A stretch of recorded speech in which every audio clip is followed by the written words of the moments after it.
Good evening, Internet. Welcome back to another night of Strange and Scary Games. I'm Mom. That's Aldous over my shoulder. And tonight we are going to be playing through The Outer Wilds. This is a science fiction, physics-based mystery/puzzle game. I saw the term Metroidvania applied to it. I had a comment on one of my Amanda the Adventurer videos asking me to play it from Dope Archer. So I'm going to be going through it this week and next week. I have played the main game before. I've never played the DLC before. So the main game will be a replay. I've forgotten probably most of it. And the DLC will be a fresh play. So that'll probably be this week and then next week. And then after that will be a new game. Let me know if you guys like this kind of game, if you want to see more of this style, all that good stuff. Yeah, I'm going to throw it over to Past Andrew. Thank you as always. Let's get into it. Best experienced with a gamepad.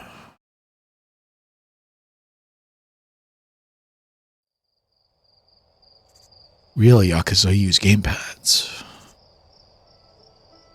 Annapurna. Can someone tell me, is Annapurna still publishing or no? I thought that they went out of business, but I saw that they still have games coming out.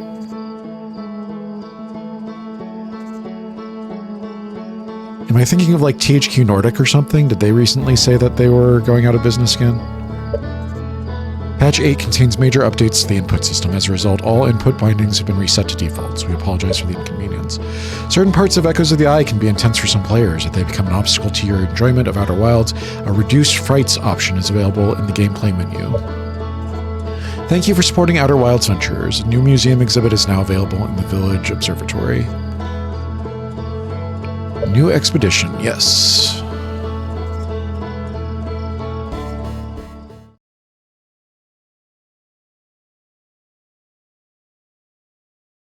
Wake up.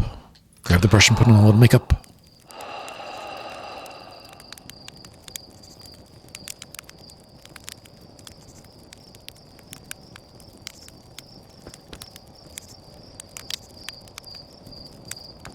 Hello there.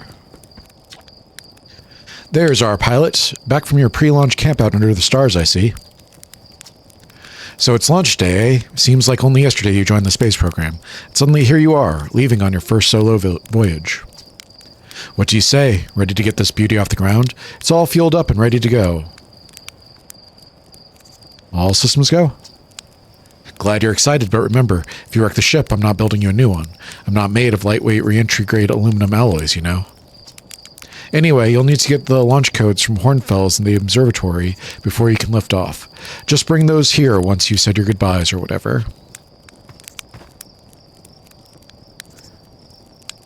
Extend stick. Get it nice. Nice and toasty, a little bit charred. Not too close.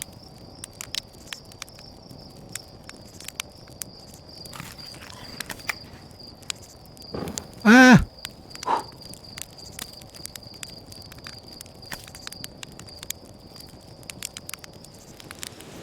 Just want to get a nice little golden tan on it. Damn it. How does it look? Yeah, that's bad. Let's try again.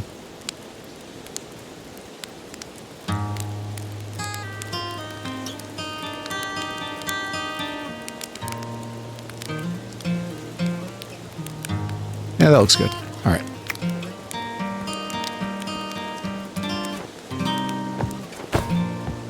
Hold and release. Why are we leapfrogging?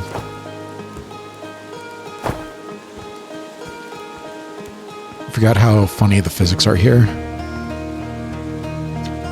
Hey, it's you. Slate said you're blasting off in your ship today. I'm really excited to see the launch. Aren't you going to go into space? Aren't you? You better not have changed your mind. I want to practice with the pro before I leave. Aw, you're just saying that. But if you really want to practice with me, I guess I could help you out a little. Try to land on one of the geyser pools. Show me what you got. Alright, up.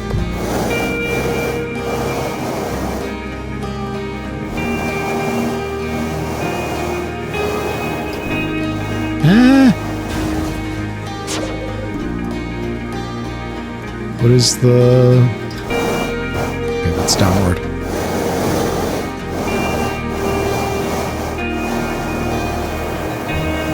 Why aren't you going up? There we go. Why is it going the wrong way?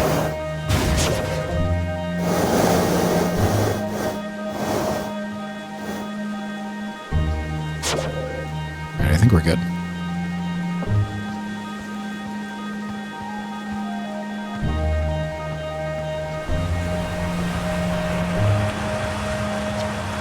Heyo, hatchling! I hear you're leaving us to seek adventures amongst the stars. When you return, let's you, me, and Ghosan open up a bottle of the good stuff. I'm only seeking adventure amongst one star, actually. Other stars are too far away. The good stuff is less delicious sap wine and more daunting digestive challenge.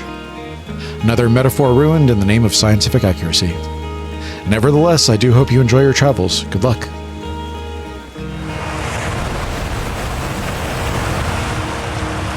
You're actually blasting off in that thing, huh? They really don't explode as often anymore. All I know is between the space program and Micah's model rockets, things seem to burn down to the ground around here more often than they used to.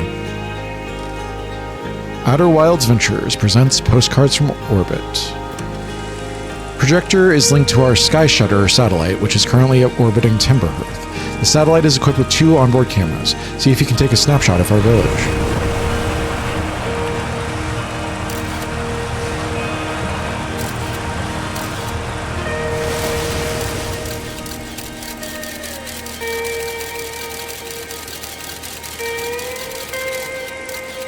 It's not our village, is it?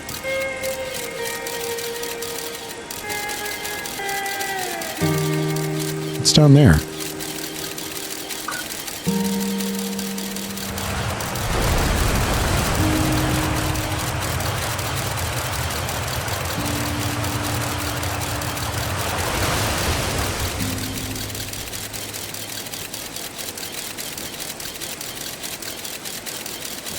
There's our village.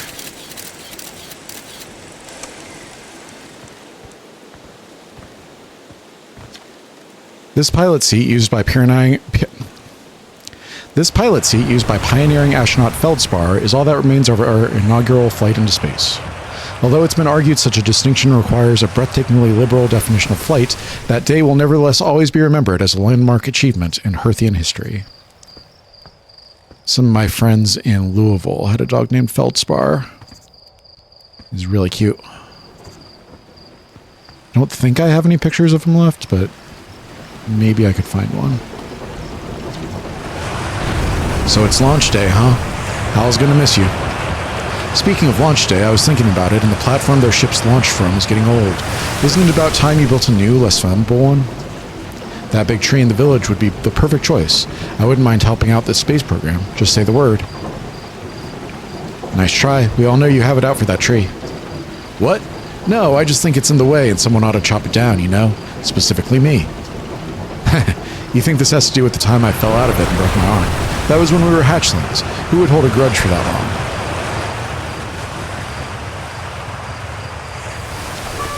Hello there, Space Cadet. I hear you're leaving the crater today. If you meet any of the other travelers up there, remind them to take proper care of their instruments, won't you? Tell me about the travelers' instruments. Oh, sure. I made all of their instruments, you know. Let me see. There's church drums, Rybeck's banjo, and Gabbro's flute. And Feldspar's harmonica, of course, though Feldspar's been missing for a long time. Sometimes it feels like just yesterday they were playing their harmonica around the campfire. Anyway, you hear music in space, that'll be one of the space program's other travelers. If you feel like company, you can always pull out your signal scope and track them down. I remember doing that. Can't go in there. Observatory.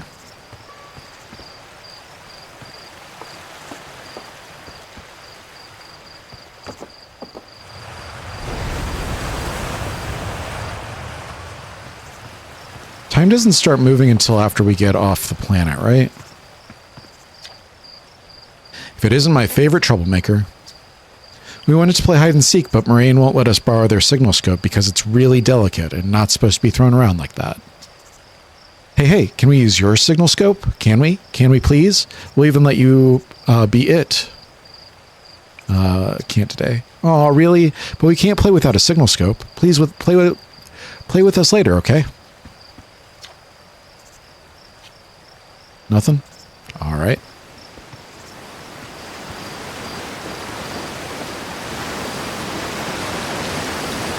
Fish and rhyme, singing helps me pass the time. You're leaving the crater? Guess we'll all be a little busier without you around to lend a hand. That big water planet, Giant Steep, that's where I'd go.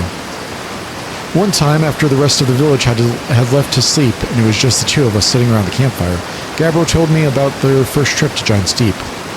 They landed their ship easily enough in the waves, but couldn't see too far down on account of how murky the water was, I guess. Too dark.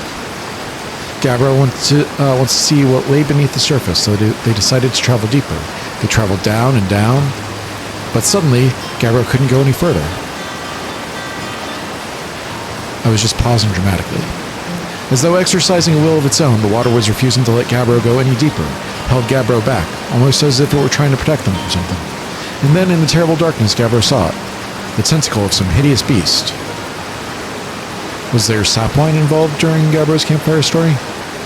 Come to think of it, don't you have somewhere you should be exploring that isn't here?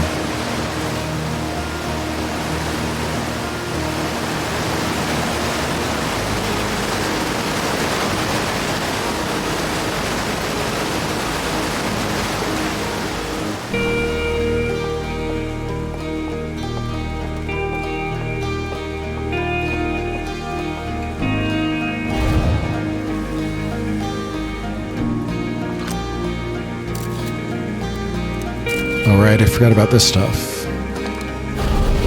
What is it? Danger. Inside this fence is a pocket of ghost matter, a strange and dangerous substance that's invisible to the naked eye. Good news is that you can detect ghost matter with a camera. Moving through ghost matter is uniquely painful and will probably kill you. Don't complain to me if you hurt yourself fooling around. Hornfells. Hi, astronaut! You know the patch of ghost matter inside this fence? Gosen said it used to be bigger when they were a hatchling, because ghost matter evaporates. It just takes a super long time to go away. I hope there's still ghost matter in the village when I'm grown up. Ghost matter is awesome.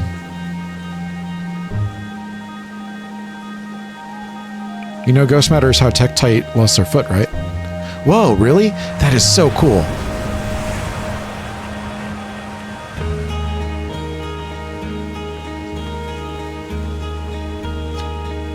Hey, I thought I might see you before the big launch. Nerves getting the better of you? I'm a little nervous, yeah. Good. Everyone should be a bit nervous going into space. I got cocky during my first flight, nearly put a new crater in the moon. Still, I was never as green as you are. Hey, I've gotten better. Think so, do you? Feel like proving it to your old flight coach? There's a satellite, which is definitely not just a piece of broken mining equipment, set up down in the Zero-G caves, in need of repairs. If you're looking for a little last-minute Zero-G practice, head down the lift and into the cave. Or don't, so long as you're confident you can make ship repairs in space. Cool, get to it, and try not to concuss yourself right before your first launch.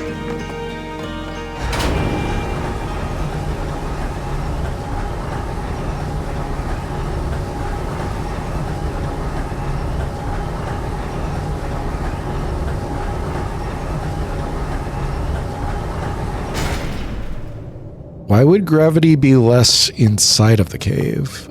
Flashlight.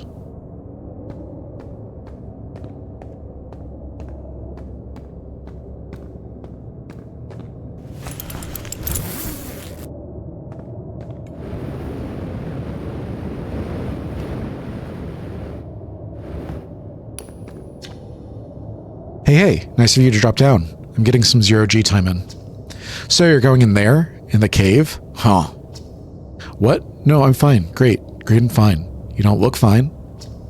Well, you know I hate that cave, so I don't know why you're making me talk about it. Pwah, now I've got hand sweats.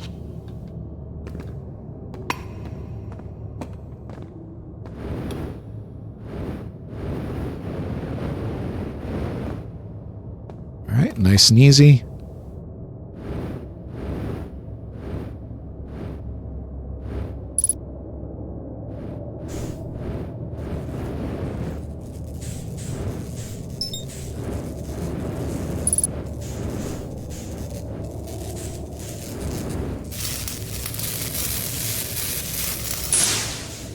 Got one.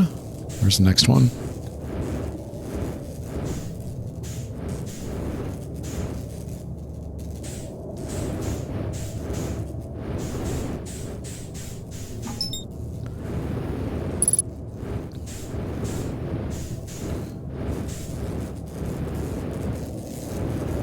There we go.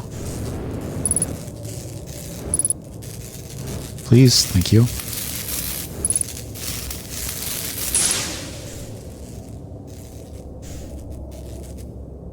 There's another one here somewhere.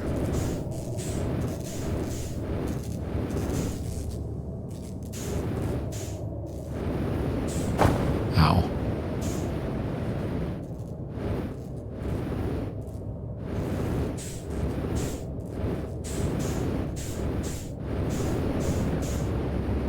There we go.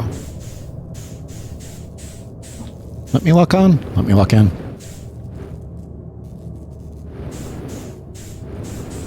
Please.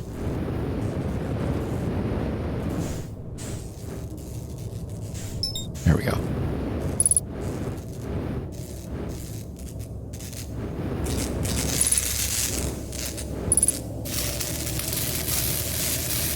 Easy peasy. Perfect. How do I get out of here?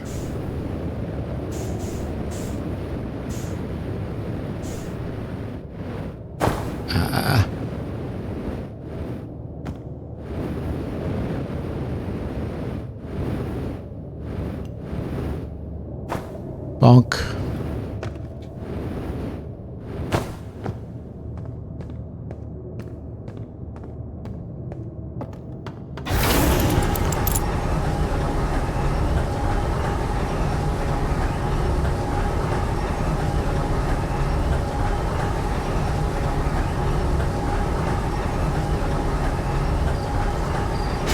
And we did it.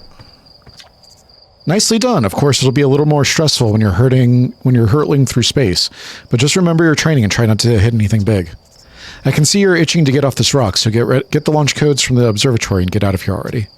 Best of luck out there, and hey, try to avoid getting yourself killed now that I've put so much time into training you. Got it?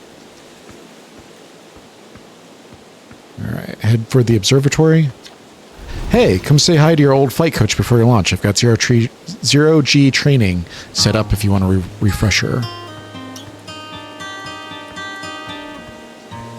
Why is my frames a little bit choppy?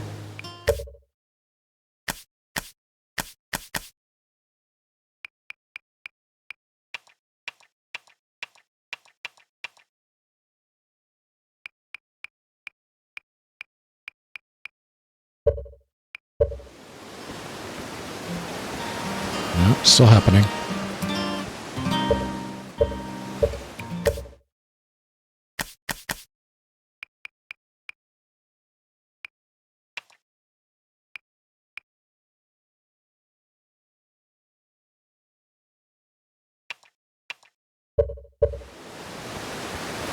It's a bit better.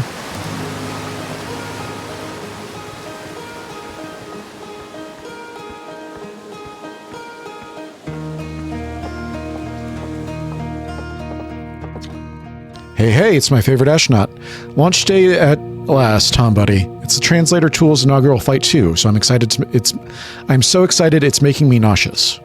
Just think, you'll be able to translate any Nomai text you want, anywhere you are. The two of us put a lot of hours into inventing that tool, so don't break it, okay? Haha.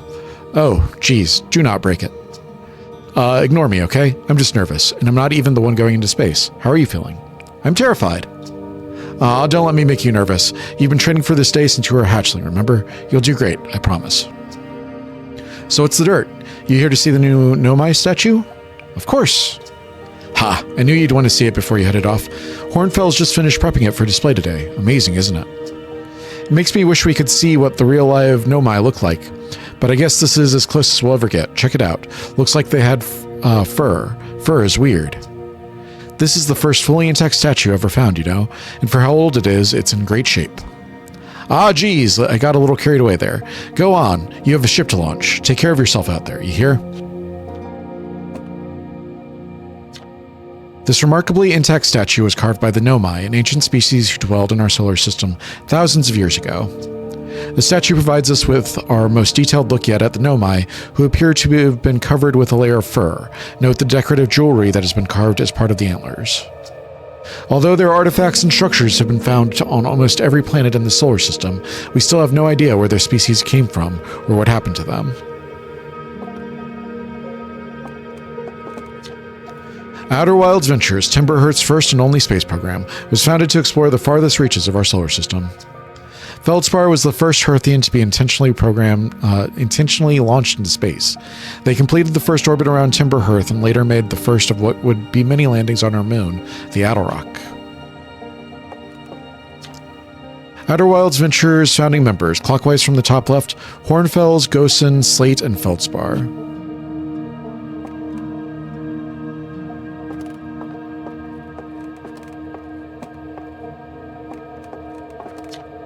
The radio tower here on Timber Hearth was built to receive transmissions from our deep space satellite, and to this day still houses the first ever photos taken of the entire solar system. These photos were made possible by the deep space satellite's unusual vertical orbit that carries it high above and below the plane of the solar system. Thanks to a recent upgrade, the deep space satellite is now responsible for generating the real-time solar system map used by our newest astronauts.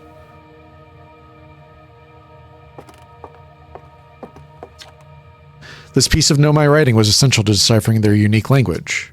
Although the text is linear, Nomai text often branches off from the central point. Interestingly, each branch tends to be written by a different author. We're nearly ready. Felix and I have been finished construction, and she says calibrating the device won't take long. Fortunately, the Attlerock's lack of atmosphere will make calibration simple. After all this time, I'm thrilled to finally resume our search. So we can't do anything with this thing?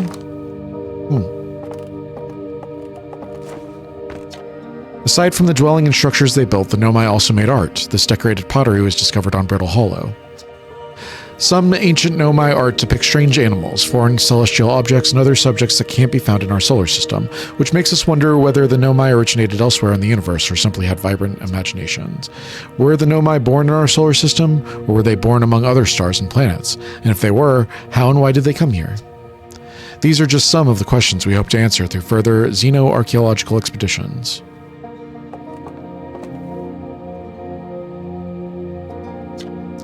What you see here are parts of the Nomai skeleton. We can tell from their skulls that they possessed antlers and, quite unusually, only 3 eyes. The Nomai body was most likely adapted for living exclusively on land. The differences in the Nomai's anatomy, such as their shockingly fragile bone structure, show us that Hearthians couldn't have descended from Nomian ancestors. It's not clear where the Nomai originated from or why they disappeared.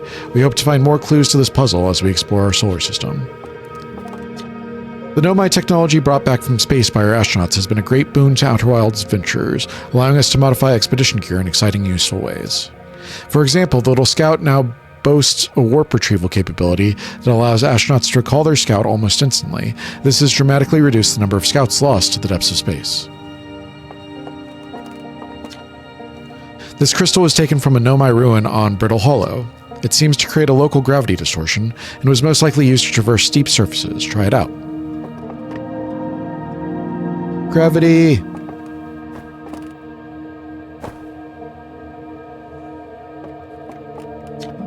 This anglerfish specimen was found attached to the landing gear of one of our ships that flew close to Dark Bramble. It appears well suited to living in dark places with minimal atmosphere. If a star is massive enough, it will continue to fuse carbon into even heavier elements like iron. Ultimately, the star will collapse under its own gravity and then explode in a violent event called a supernova. Based on Church's observations, this will one day be the fate of our own sun.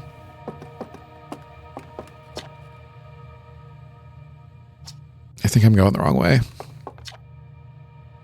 Stars like our sun generate light and heat by fusing hydrogen and helium. As it grows older, the star runs out of hydrogen and starts to contract. As the star's core contracts, it gets hotter, causing the outer layer to expand. The star has become a red giant. When the core is hot enough, it starts to fuse helium into carbon. If a star is massive enough, it will continue to fuse carbon into even heavier elements like iron. Ultimately, the star will collapse under its own gravity and then explode in a violent event called a supernova. Based on Church's observations, this will one day be the fate of our own sun. Did we get everything? Watch closely. These balls move on their own. Ground is perfectly level, so what do you think causes spooky motion? The answer is the moon. As it orbits our planet, the Attlerock's gravity pulls on objects from different directions. In fact, it's pulling on you right now.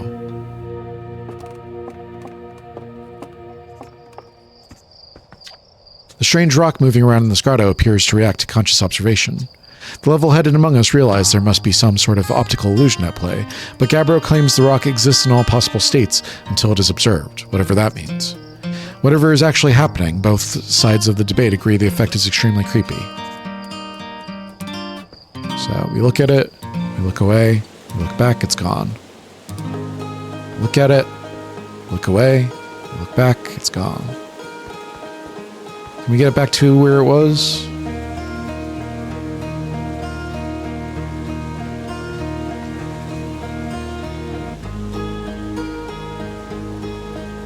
There it goes.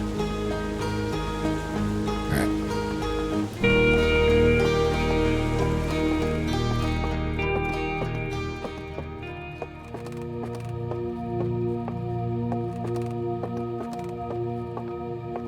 I forgot how cool this game is.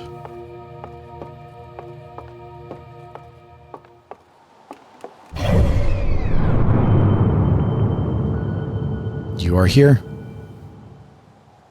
The Hourglass Twins, Giant's Deep, Dark Bramble, Brittle Hollow.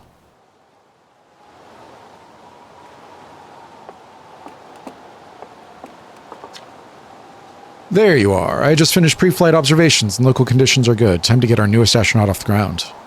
And you'll be our first astronaut ever equipped with a Nomai translator tool. I confess I've been giddy all day just thinking about it. We're better equipped than ever to unravel the mysteries of the Nomai. You and Hal should be very proud of your work. Tell me, what's your plan once you're in space?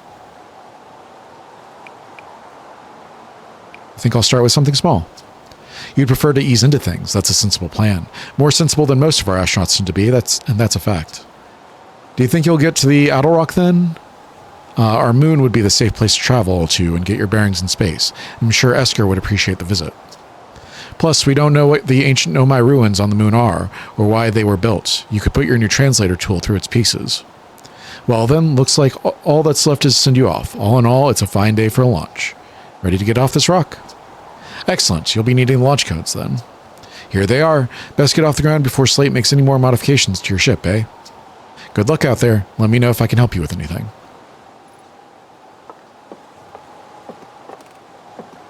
Anything else to look at? Hornfell's observations. This is incredible. At first I thought the points of light in this image were stars, but they're not. They're galaxies.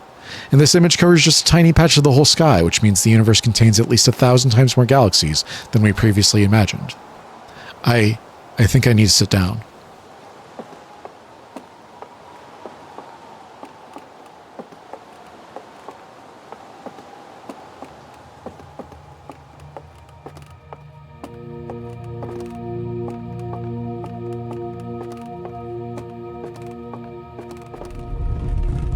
Hi there.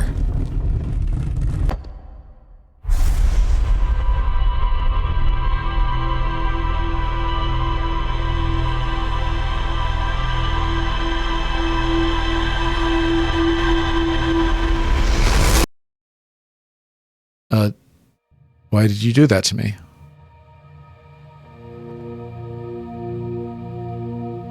I'm just gonna go.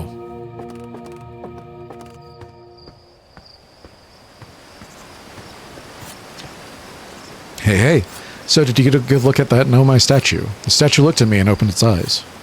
Whoa. The statue was doing what? So its eyes opened, and then you saw images from your own memories and glowing lights flying around? You mean like a hallucination? Listen, no offense, but are you sure you're okay to launch? Like, medically speaking? You know what? Don't worry about it. Maybe you should sit down for a bit and take it easy. I'd hate for anything bad to happen if you tried to launch while you're not feeling great.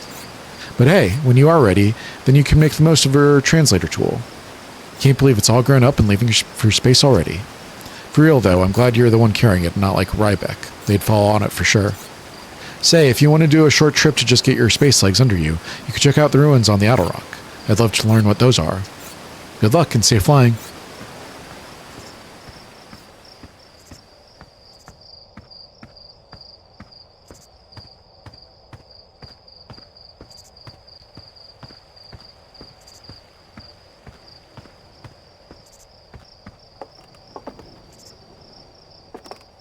What's this here for?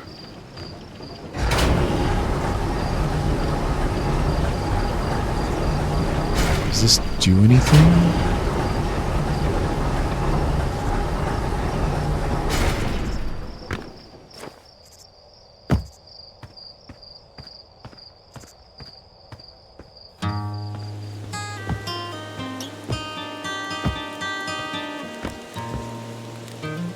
Back down here.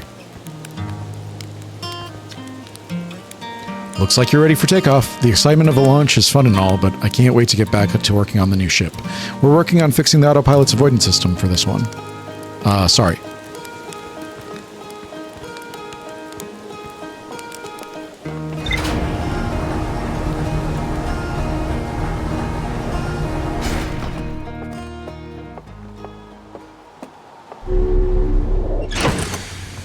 Suit up. Eliminate dark areas, detect hazards, test the environment. Health and fuel full.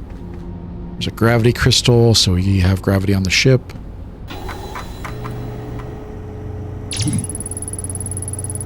The one and only Hearthian village, as well as the main source of explosions on this planet. The Nomai statue in the observatory opened its eyes and looked at me. I saw strange glowing lights, and my own memories flashed before my eyes. Cave at the very center of Timber Hearth used by the Outer Wilds Ventures to train new astronauts. I successfully repaired another satellite for Joachim. I hear there are Nomai ruins somewhere on the Attlerock. No one knows what they are or why they were built. The Nomai text in the observatory talks about calibrating some sort of device on the Attlerock. Sounds like Esker is still stationed on the Attlerock. They've been there by themselves for a while. Let's go to the Attlerock.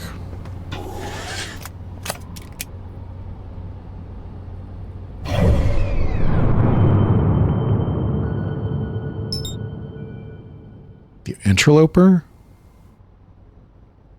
I see. I am focused on the Attlerock, right?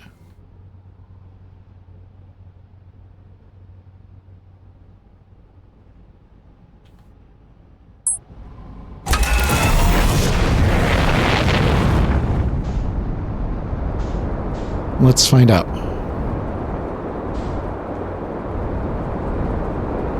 I want to go explore that place too. Where is my moon?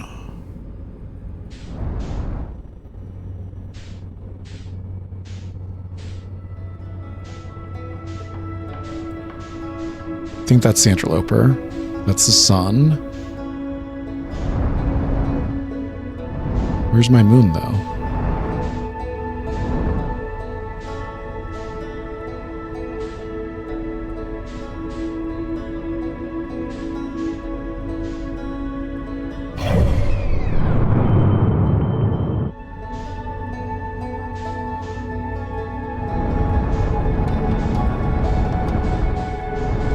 Is that it?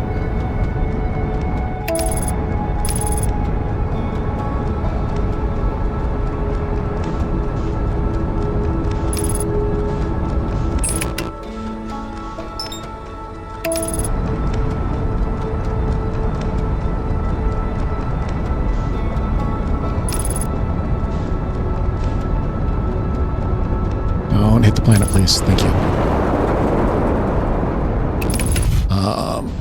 You undershot it? How could you do such a thing?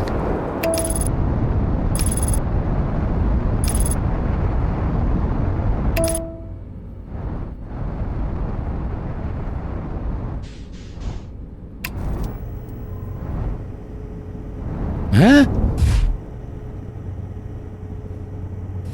Alright. Cockpit.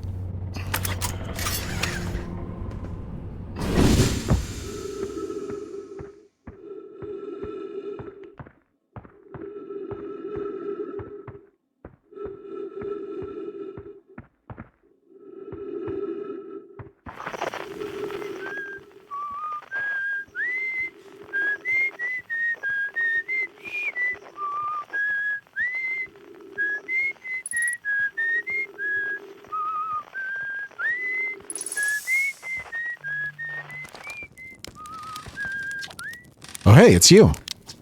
Ground control didn't tell me you were launching. Long time no see. Actually, I guess it's been a long time since I've seen anyone. Don't the other travelers come by? The Lunar outpost saw more traffic back when our ships were less sophisticated and needed more frequent repairs. Nowadays, it's mostly to keep a set of eyes on things. Sometimes Shirk comes by to say hi, but Gabbro is Gabbro. You know how Rybeck feels about unnecessary spaceflight. Don't go, anything else you wanted to ask? Seems lonely up here. A little. I'm in touch with the ground control, Hornfels and Gosson mostly. They radio up to chat now and then. And when ground control forgets I'm up here, and they usually do, I launch my little scout at the village. Spy on us? What? No, it's not spying. It's one-way communication that none of the villagers know about, because I never told them. Don't go. Anything else you wanted to ask? What is this place? Haha, very funny. Oh, stars above. You're serious, aren't you? That's just depressing. Welcome to the Lunar outpost, which apparently the space program doesn't bother to teach anyone anymore. When we first started Outer Wilds, travelers used to bring their ships here all the time for repairs. Our spacefaring technology has improved loads since then, but the older ships tend to fall apart a lot, like more than they do now. Using the outpost cut down on the number of launches and landings taking place in the village, and also the number of fires. Nowadays, though, it's mostly just me up here, raising saplings from Timber Hearth, keeping an eye on things. Talk to you later. Ship log updated.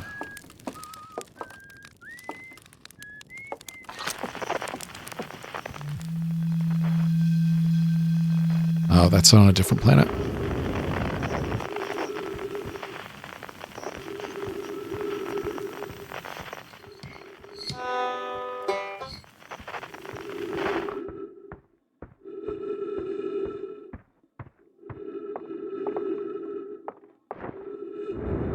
Huh?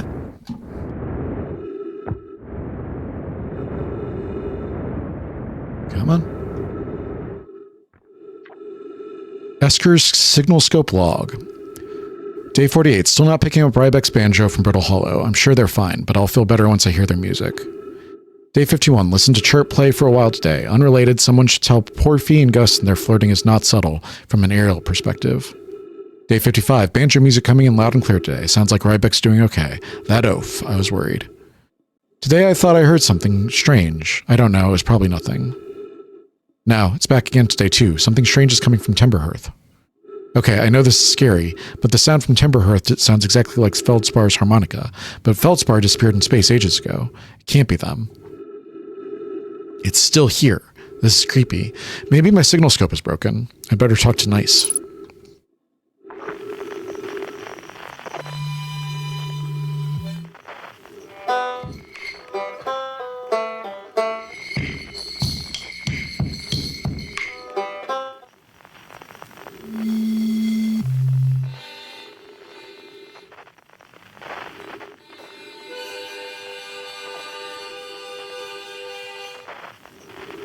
Alright. Aren't there ruins here? Where are the ruins?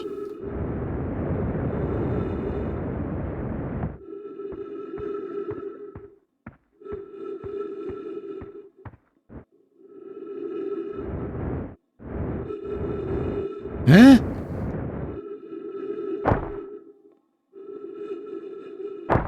Ow.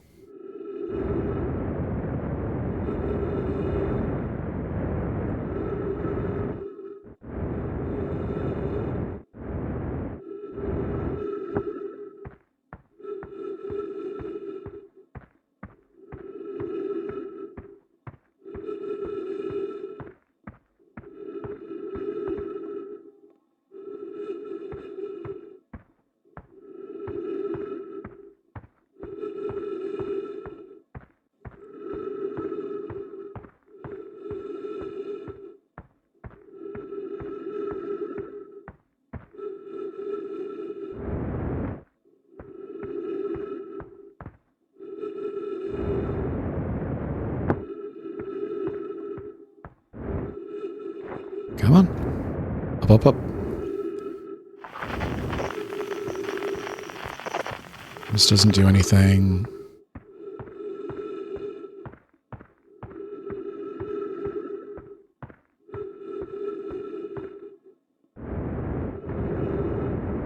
Man, I was like right next to the flag. That's funny. No flag, no moon.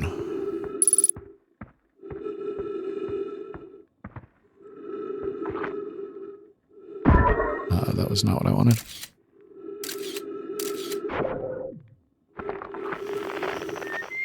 It's not an unknown signal. We know who that is.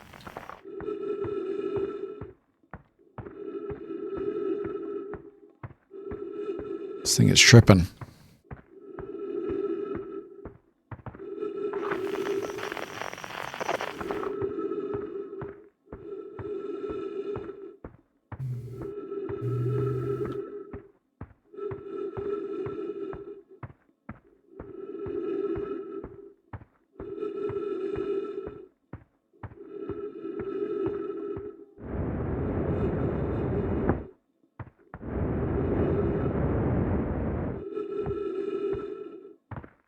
So the South Pole is nothing, it's just this... Or is it something? There we go, okay. 3 minutes of oxygen remaining.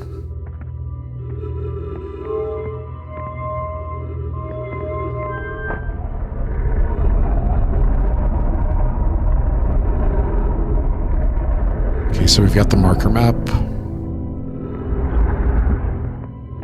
How do I do my translation thingy?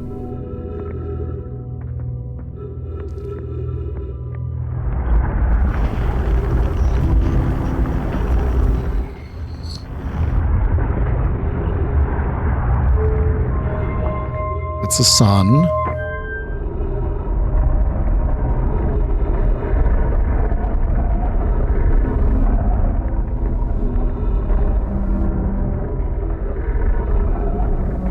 That's Hearthstone? Oh, it doesn't like that. Weird.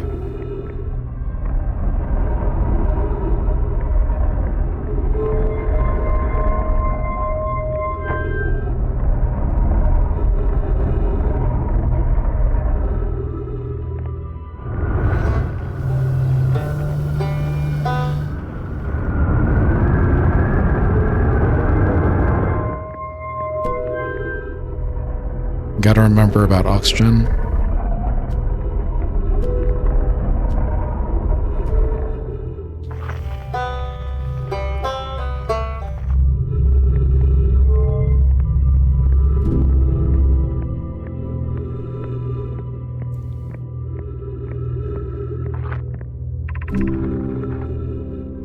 Callius? I was upstairs testing the eye signal locator, and I can hear and follow the signals from the sun, Giant's Deep and Brittle Hollow.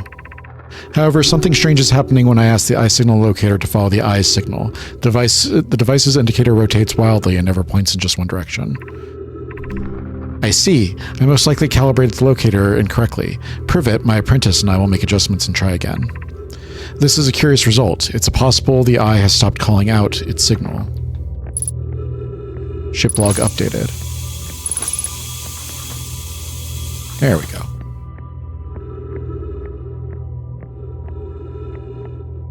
Pick up. Insert. Where should this new, more sophisticated locator be built? It may need to be larger than this eye signal locator is.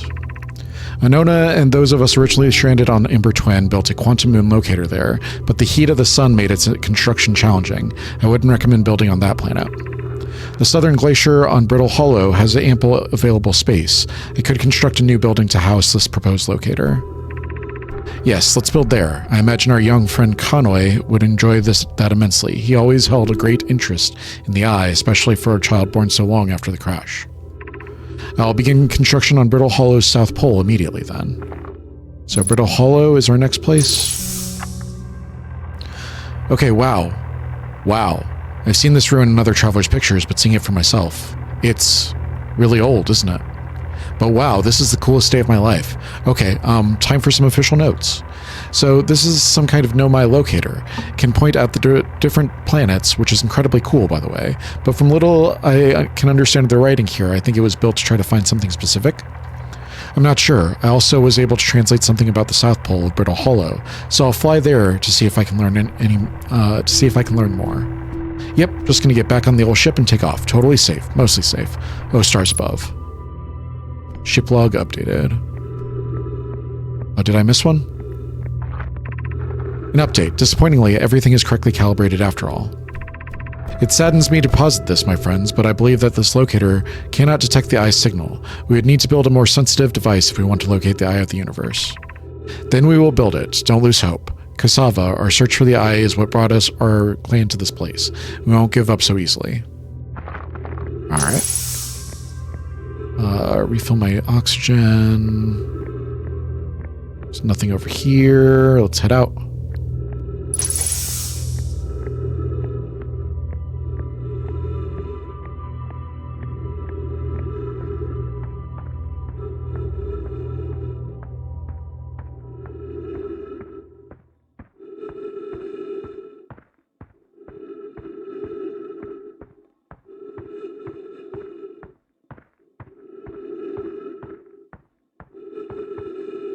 We've already been through there.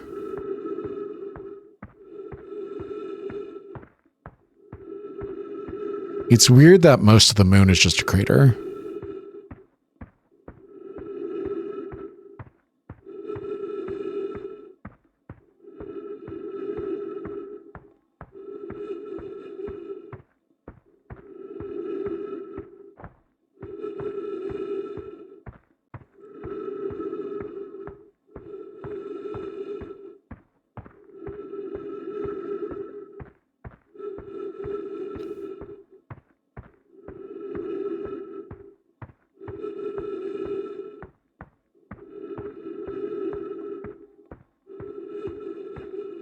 Where did my ship go?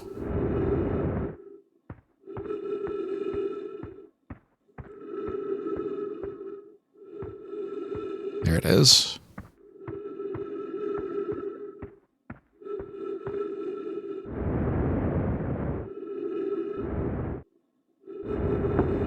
Stop.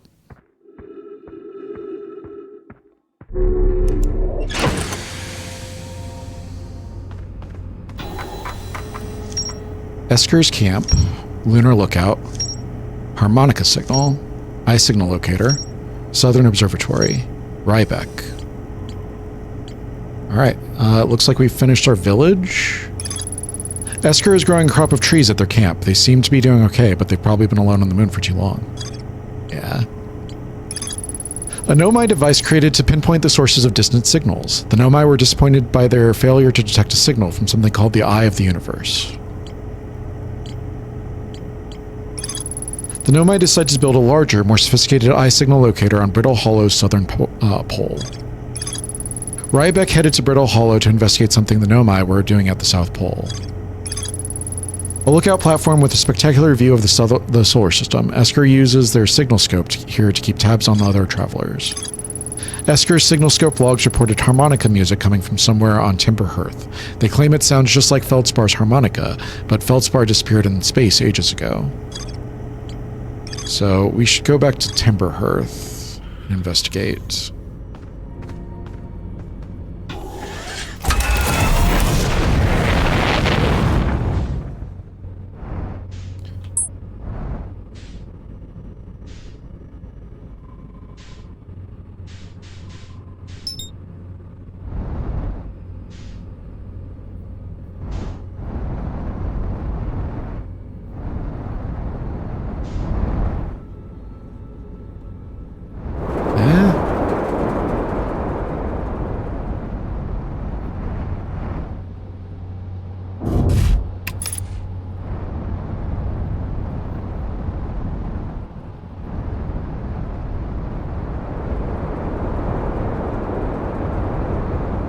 Is it this one?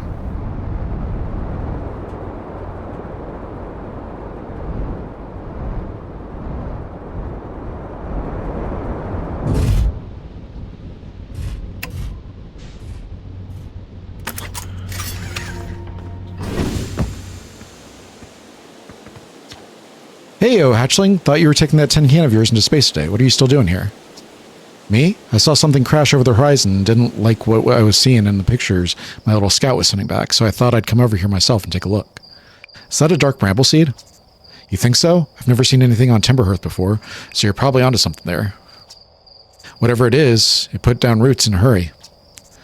I don't like the look of this thing, hatchling, and that's a fact. I think I'll set Marl and Hal loose on it. Best get rid of this mess sooner rather than later, and no one can remove an unwanted plant faster than that tree keeper can. I'll have to get a look at what's inside the seed first, though. Don't want to set anybody to hacking up a potentially dangerous plant without a better idea of what's lurking inside there. Tuff can help me haul the old scout launcher over here. Obviously, the opening is too small for someone to fit inside. And anyway, I'm not going to blindly stick my hands into anything that looks as unpleasant as that seed does. That's a good way to lose an arm or two. All right, so how do we use the scout launcher? There we go. Launch.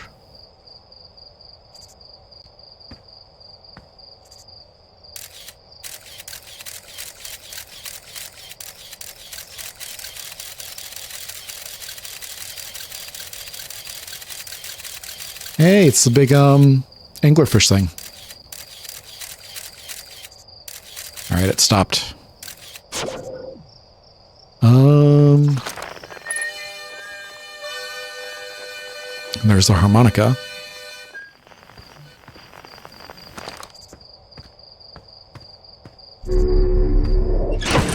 Was there something else that I wanted to look at on this planet?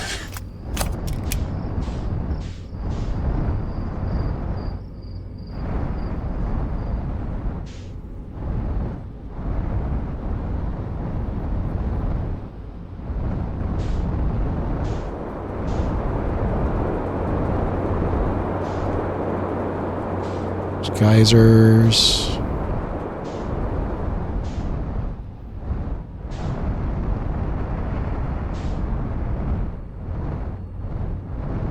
I could go in there.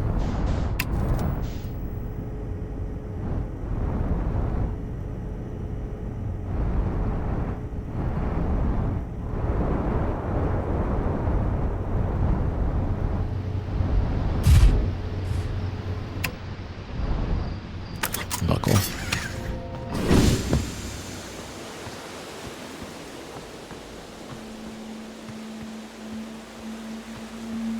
What is this place?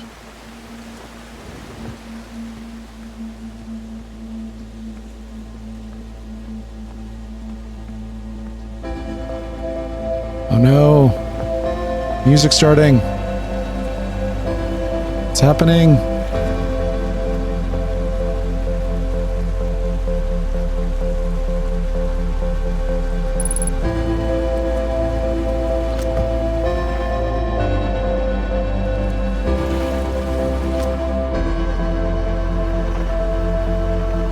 Where's it?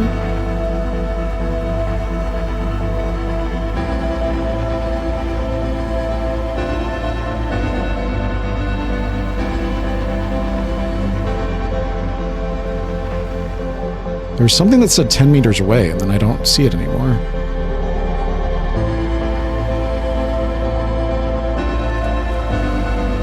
It's always dark, the quiet shade and the ancient glade across old bark.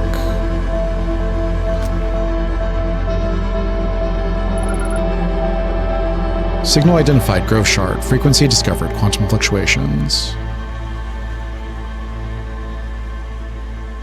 Alright. Uh-oh. It's happening. It's happening.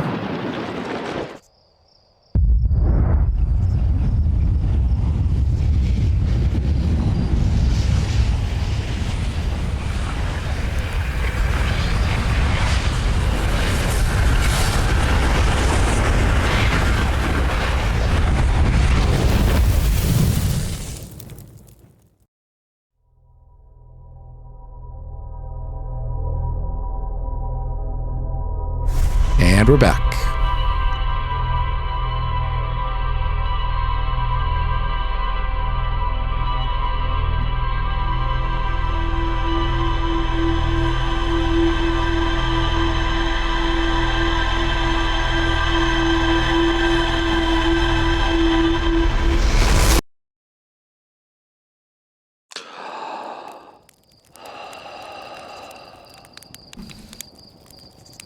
And we've already got launch codes.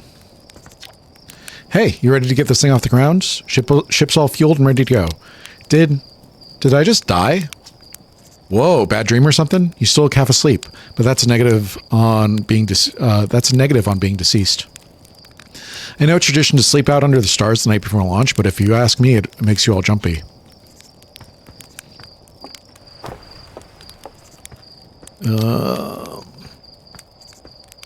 Where's our guy? He's up here. Can we get up there? We might not be able to get up there. Yeah, we have to go around.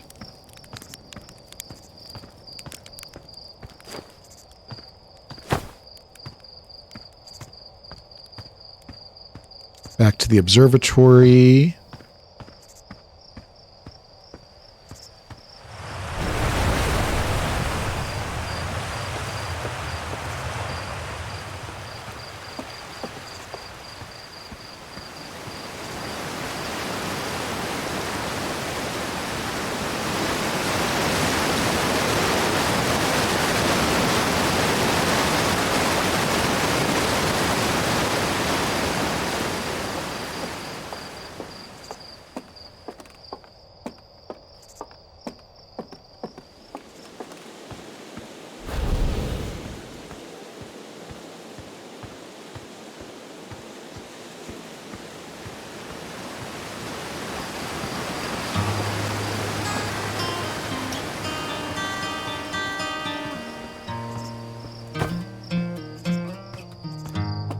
Statue's eyes are still open. Hey, look at this. The statue opened its eyes. Bet you wish you'd seen that happen, huh? Sigh. Me too. I'm not even a little closer to understanding what's going on with the statue. Was there something you needed? Hey, I was just about to come find you. Look, look, look. You've got to see this. The Nomai statue's eyes are open. They used to be closed. Probably should have started with that. And now they're open. We're not sure why they opened since no one actually saw it happen, but this is huge news. Should someone tell Gabbro or maybe Rybeck? Oh stars, this is exciting. It's making my stomach hurt.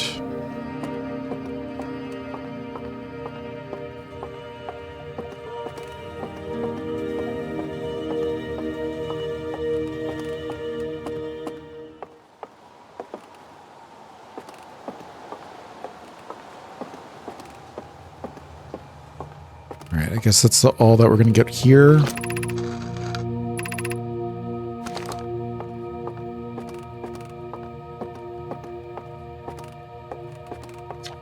Big thanks to these additional founding members of Outer Wilds Ventures, without whom we would have never gotten off the ground. Matthew Steinhauer, Ben Etherington, Qwerty Uop the Pie, Jordan Frith, Tom Cummings, Sean Shark Templar Farrell, Stephen Ursel, Ryan Omrecker.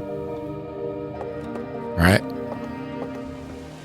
Back down to the launch tower.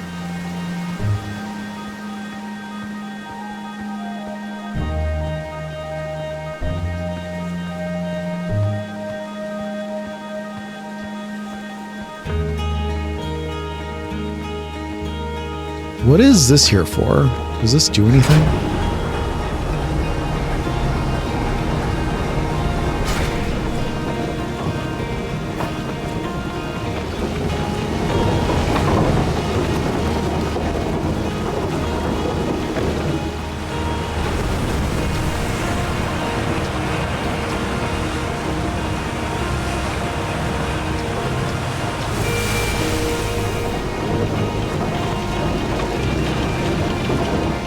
This just takes us back into town, but why?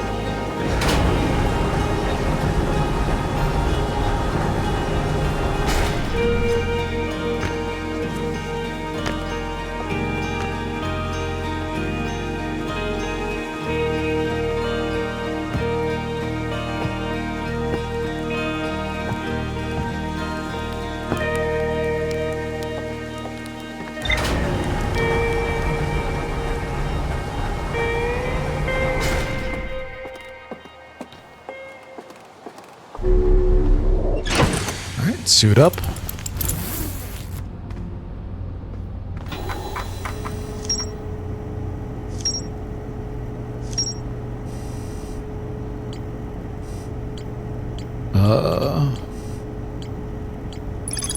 A seed from Dark Bramble crashed here and was already taken root. Tektite wants to use a scout launcher to get a look at what's inside.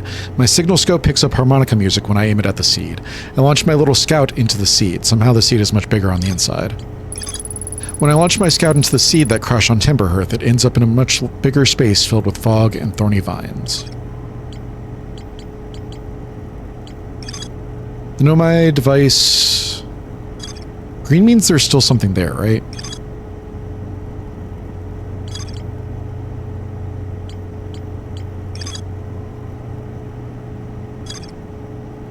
Mark... How do you mark on a map?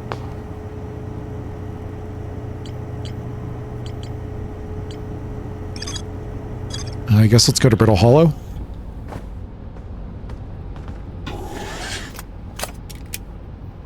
Where is map?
A little bit more. Where are we actually going? Stop here?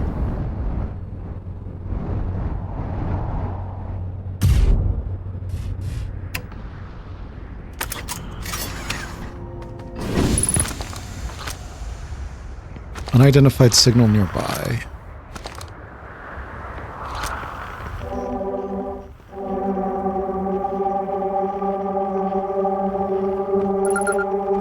Tower shard.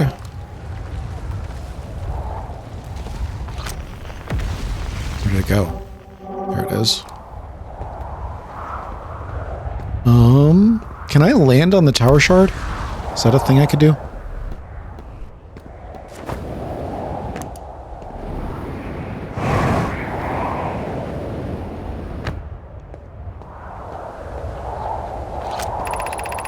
Trees are moving. The trees in this grove wander about freely, the entire plant, roots and all. This is not normal, even for this alien planet. And I never see them move. Is that even possible? If anyone else witnesses this disturbing behavior, I implore you, record your observations here. Either these trees are aberrant, or my brain must be. Plume is right, the trees do move. I confess I didn't notice until I read his notes.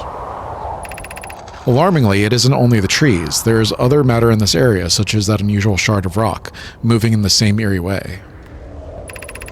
That rock is unusual for another reason, too. It possesses color and texture I've never seen elsewhere on this planet. Hypothesis. This rock shard presence is significant. We should study it. Could it be what is causing other nearby objects to also move about this area? Where's the tower shard? Excuse me.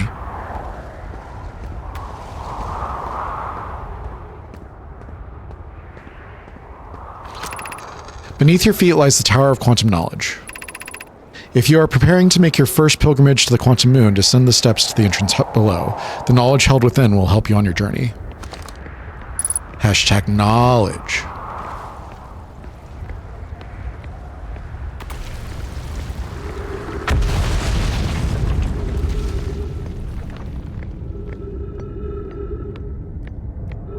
Driving around the Hollywood Hills in my new Lamborghini.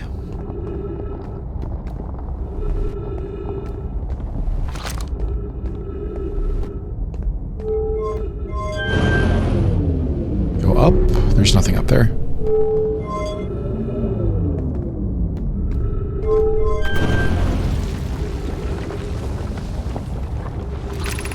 The Southern Observatory, south 550 meters. Which way is south?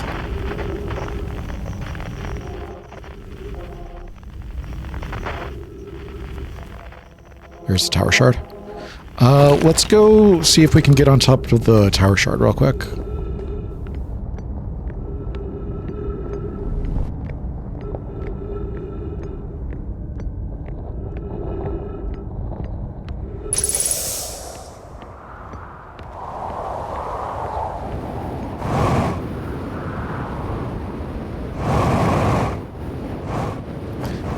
Go, go, go, go. Up, up, up. Damn it.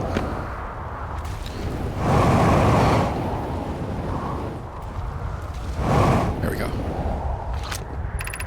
Plume, Felix, and I have determined this atypical shard of rock is the reason objects in this grove are behaving in a quantum manner. Of note, a unique signal is coming from the shard. Curiously, our friend, the Wandering Moon, sounds the same. I've also heard the same signal the shard produces calling out from Giant Steep, Timber Hearth, and the Hourglass Twins. Suppose there are other shards like this one. The only other object we've observed displaying this quantum behavior is the Wandering Moon. I imagine the moon's behavior and this groves are related. In her note from earlier, Felix mentions the strange type of rock isn't found elsewhere on Brittle Hollow. What if it isn't originally from this planet? Hypothesis. This quantum shard is from the Wandering Moon.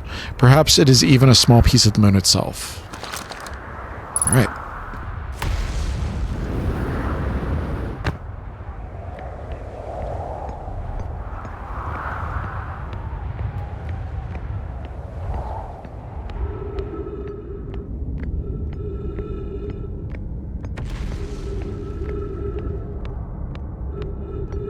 I ended up deleting it because I took all of my stuff off Facebook, but when I was playing this through the first time, I had a picture of the ship's log and I had the Pepe Sylvia meme.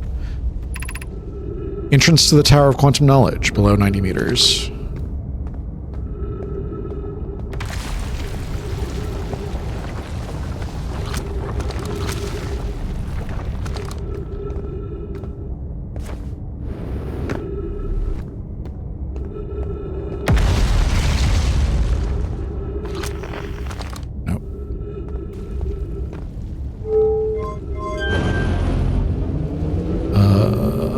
Want to go that way.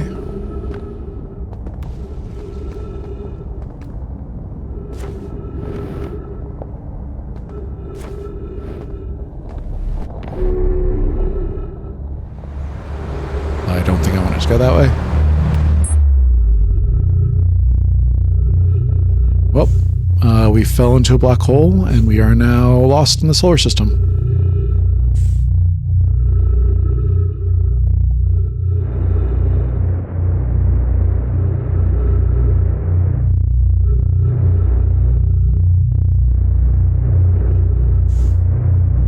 Go back in. All right.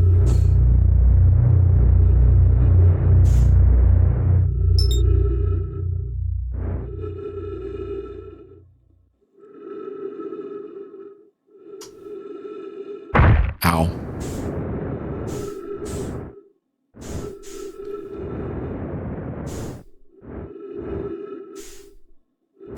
Huh? Okay. I made it.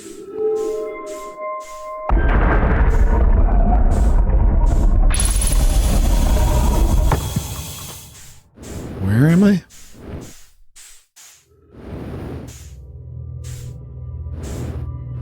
Oh, there we go. Welcome to the White Hole Station. If you fell through the black hole by accident, don't worry, you aren't the first. This warp tower can return you to Brittle Hollow. Every warp tower is tuned to a specific astral body. A tower's warp can only be used during the brief window when the tower is aligned with its corresponding astral body, in this case, Brittle Hollow. You must be standing on the warp platform on the floor during this alignment to be warped. If you look up while the station is rotating, you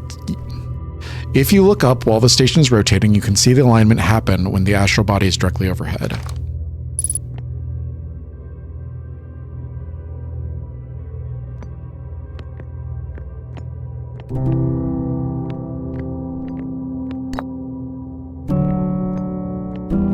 What do I do with this?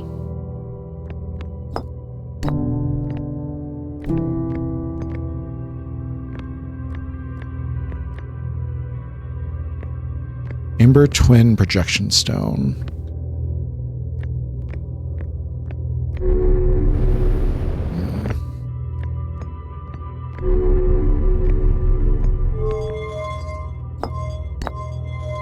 Where do I put this?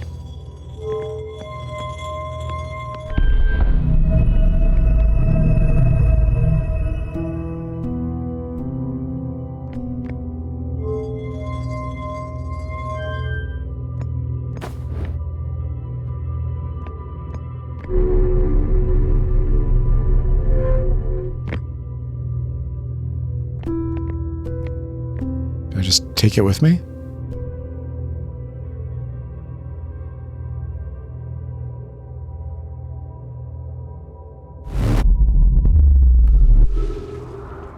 Hey, we did it.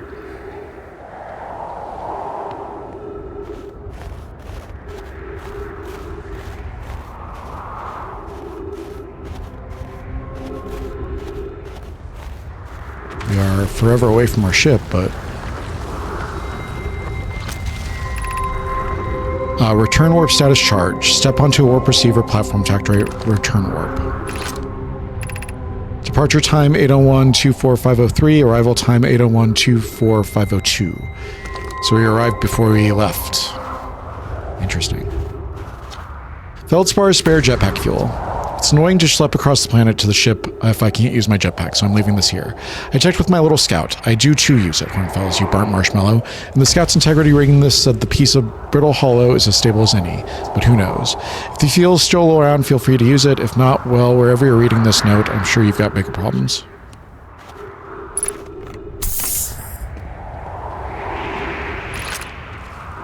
The Hanging City.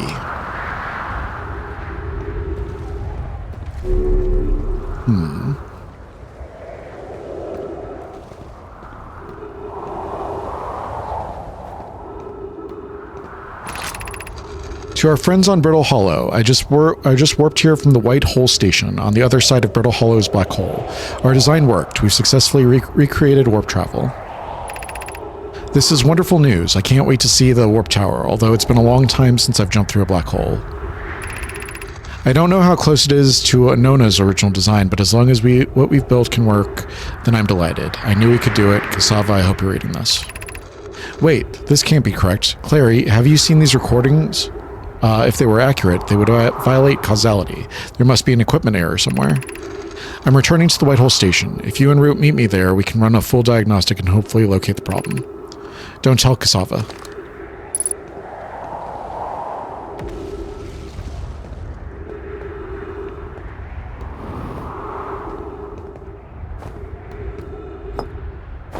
Does this do anything? I don't think so.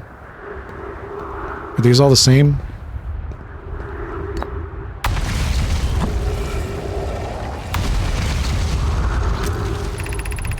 Raimi and I reviewed the records you sent, Poke, and they appear to show Nomai are arriving at the warp receiver on Brittle Hollow slightly before departing from the White Hole Station. I understand it's exceedingly odd, but Clary and I have tested and retested the equipment. The result is the same every time someone warps. The interval is incredibly minuscule, roughly 100,000th of a second. Do you suppose our instruments can't accurately measure time to such a small degree? As I've already told Raimi, these measurements can't be accurate. How can a Nomai arrive on Brittle Hollow before he or she ever stepped into the teleporter? The implications are absurd. Poke, as Pi is confident the reading is inaccurate, she's kindly helping me attempt to recreate the phenomenon at the High Energy Lab. We're designing an experiment to take more data. An update. Poke, the High Energy Lab is in the canyon on Ember Twin's equator. Come here at once. You need to see this. I don't disagree. It would mean I've inadvertently broken several fundamental theories regarding this universe. We would have to reconsider all our beliefs about the nature of time. Yes, I hope so, too.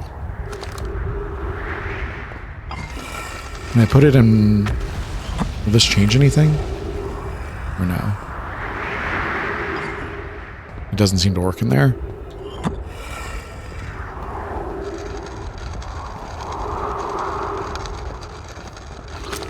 already read all of that. Where am I going now?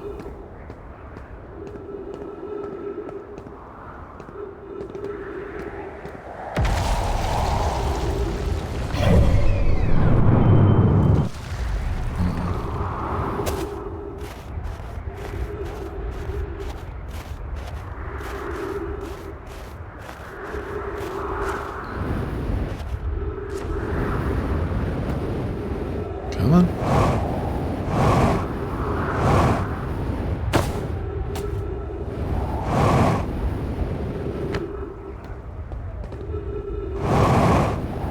No, too far. Okay. Has anyone observed the phantom moon that sometimes greets us in the night sky? Your thoughts interest me. I compliment your eyes. How do you imagine it disappears? Hypothesis, could it be a shift in light spectrum? Suppose this moon is too shy to show us its face. I'm interested in your playful moon. Is it much like its violent friend, Hollow's lantern? This moon isn't volcanic to my unaided eyes. Sometimes it leaves its friend Hollow's lantern for nights at a time. The nights the moon circles this planet appear random. It seems to travel as it likes. Imagine if there were 2 volcanic moons. Then I imagine there'd be none of us left. Hypothesis. There can exist too much lava. I'd strongly prefer we test the null hypothesis.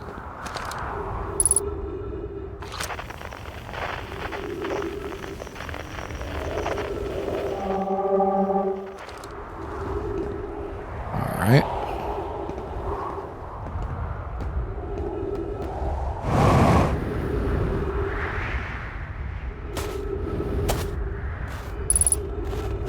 Ship hull breach detected. Why? Well, there goes our ship.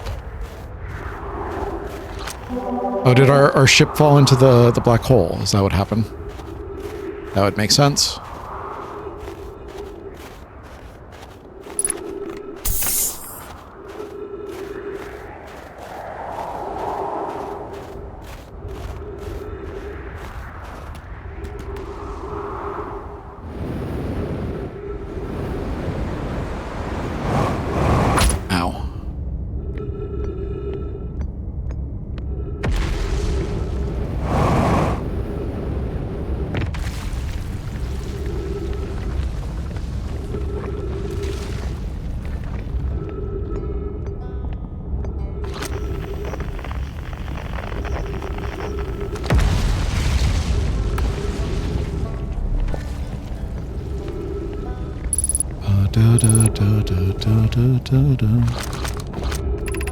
The Hanging City, north.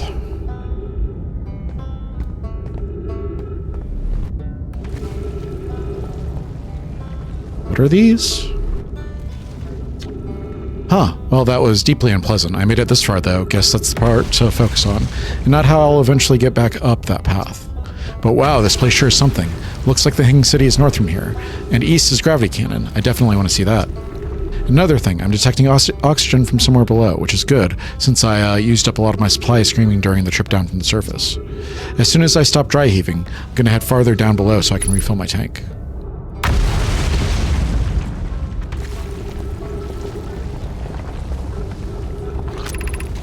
Gravity Crystal Workshop.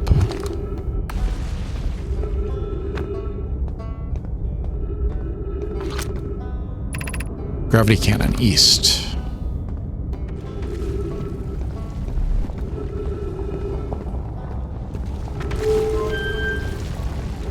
It goes up. There's nothing down.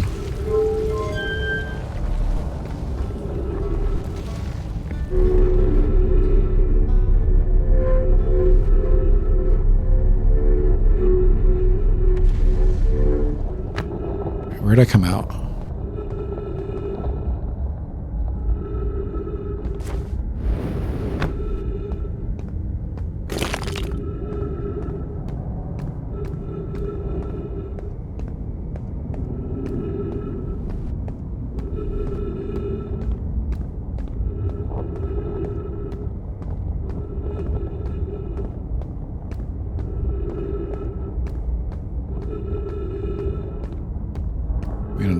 Suffocate to death.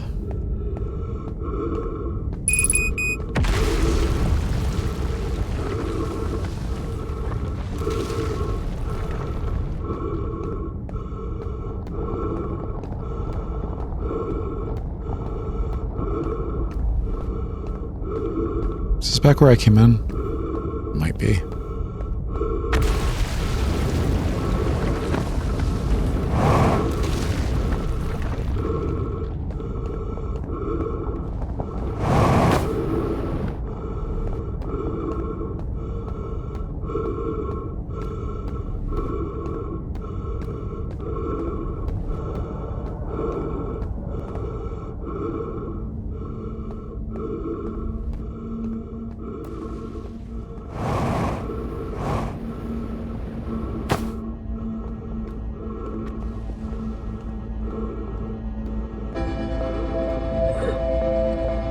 Will I suffocate before the world ends? Yes.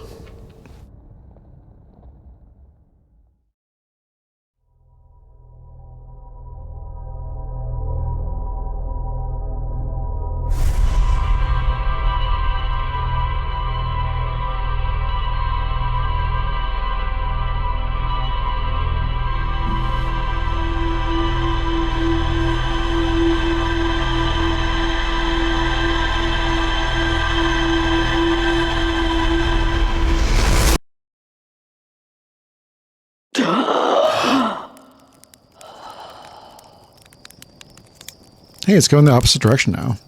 That's interesting. Or we were facing the opposite direction.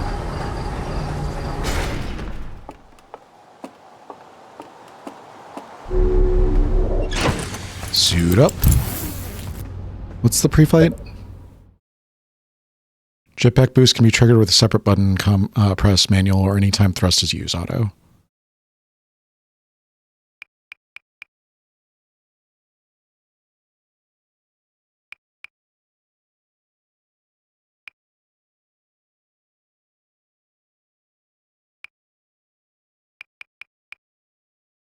I don't think I need any of that. All right.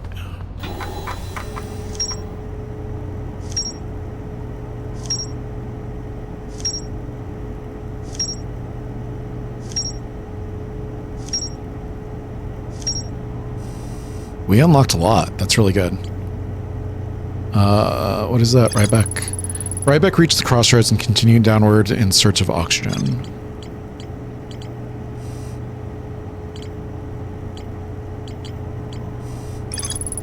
Every Nomai warp tower is tuned to a specific astral body. To use a tower, you must be standing on the warp platform during the tower's alignment with its corresponding astral body.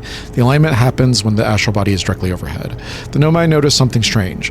Warped objects appeared to arrive at the receiver on Brittle Hollow slightly before they departed the White Hole Station.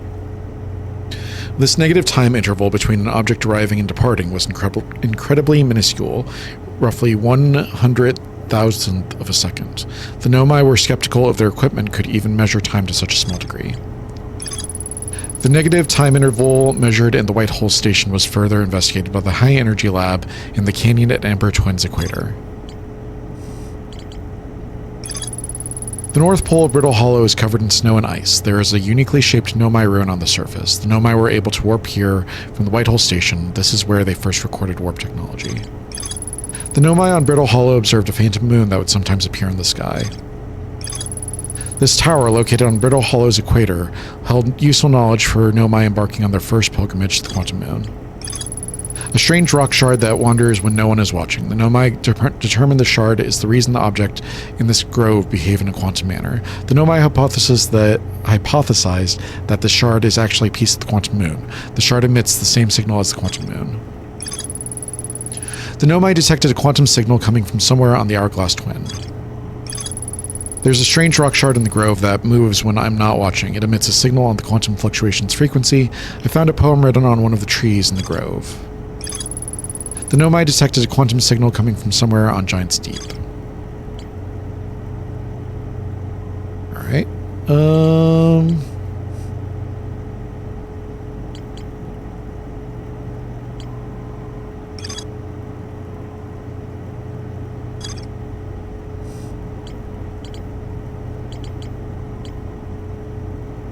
I guess let's go back to Brittle Hollow.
is this?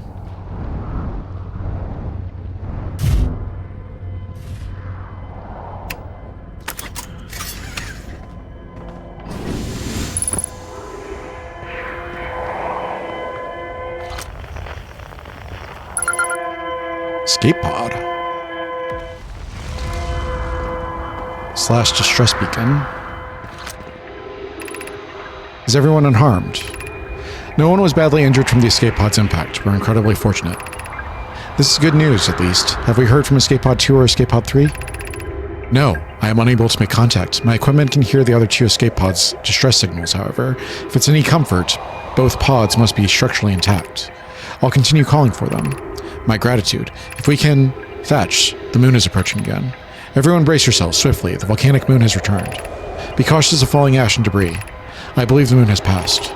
This planet doesn't appear eager to have guests. We are certainly unwelcome on its surface. We need to find shelter, quickly. The volcanic moon won't be gone for long. I observed several promising sites below the surface, but we'll need to construct a way for everyone to climb down safely from this cliff. Perhaps we can build platforms.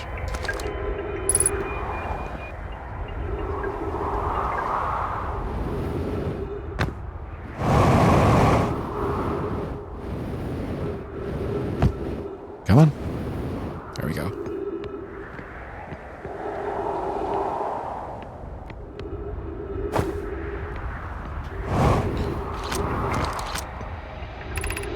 Escape pod 3, launching escape pod 2, now launching escape pod 1. Scanning external environment. Scan complete. Minor structural instabilities detected. Pockets of breathable air detected. Adequate solar energy detected. Verdict hospitable. Escape pod 1. Vessel has been mortally injured. Emergency sequence activated. Awaiting departure from vessel. Collision imminent. Preparing for impact.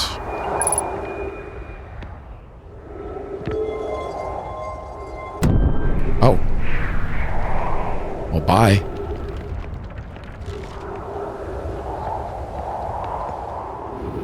I was worried about physics there for a second.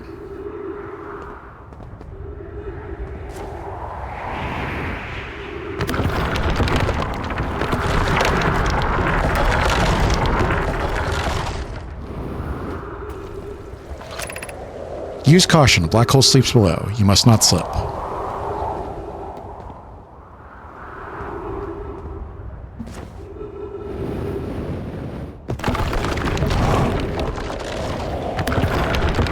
I must not slip. I must not slip. I must not slip. All right.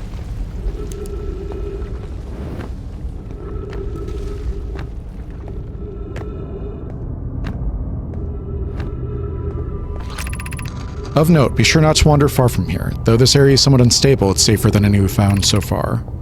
Temporary settlement is finished, but remember to be cautious of falling rocks and dust created by meteor impact. Ship log updated.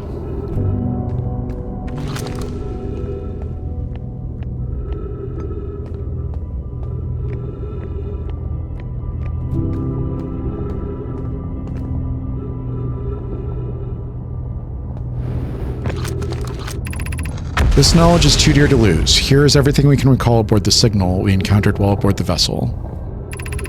The signal looked like an eye, round with the circle at the center much like a pupil. Suppose the signal was looking for something. The signal is older than the universe itself. This is the most significant detail. No Nomai clan has ever encountered anything like it. How can anything in this universe be older than the universe itself? Imagine what rare and profound knowledge it might offer. We must find the eye of the universe. Ship log updated.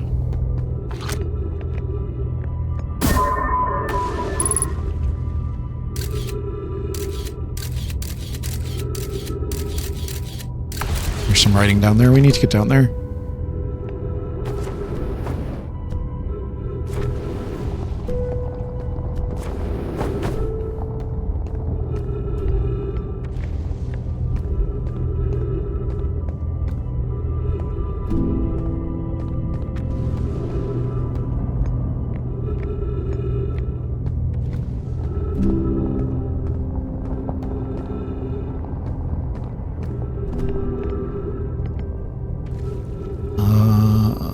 What's the safest way to do this?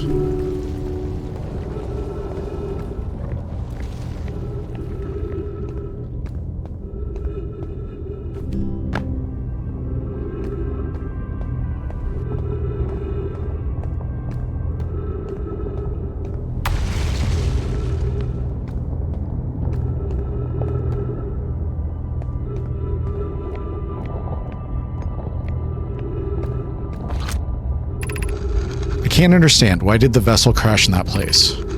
Was the vessel unwell in some way? No, Anana and I checked before the warp, and the warp core and the navigation systems were both well. We warped to follow that curious signal from the eye of the universe. Where we arrived was wrong. It wasn't where we tried to go. Suppose it wasn't a problem with the vessel, but with our destination. I'm afraid that our friends in Escape Pod 3... Well, bye.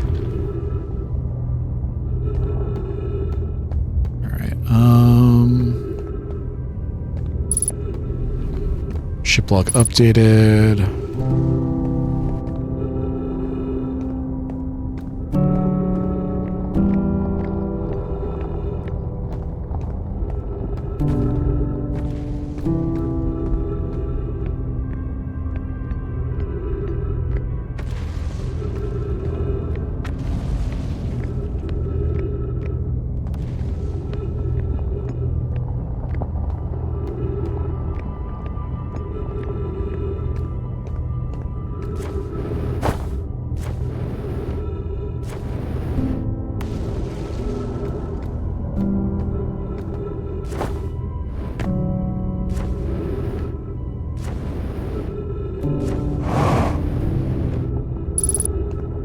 Three minutes of oxygen remaining.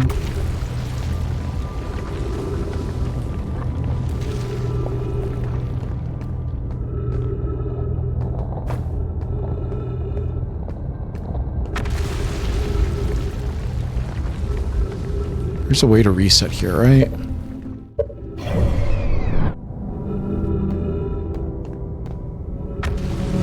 Guess not.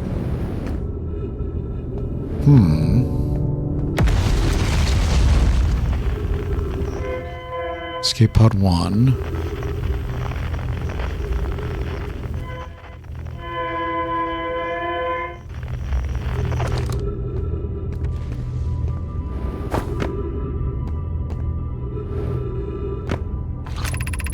My brother wasn't in Escape Pod 1 with us. He was in Pod 2 or Pod 3. Was he able to board an Escape Pod at all? We sacrificed too much arriving here. I will not allow our clan's greatest loss to be in vain.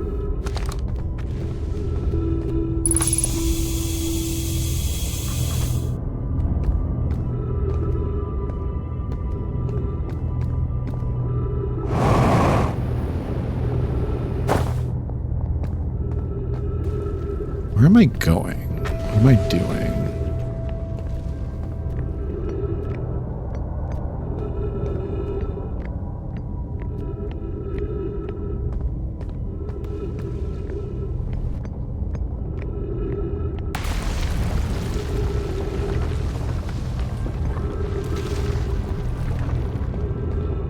Is there a way out of here?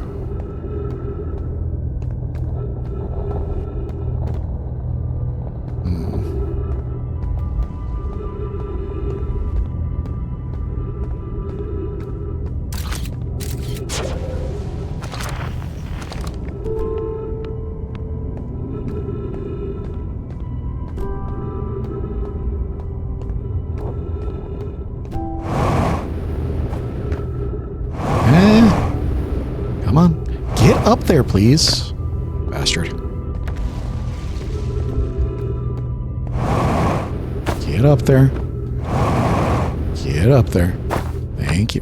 The pain of your absence is sharp and haunting, and I would give anything not to know it. Anything but never knowing you at all, which would be worse. I can only hope that you are safe, Keek, wherever you are.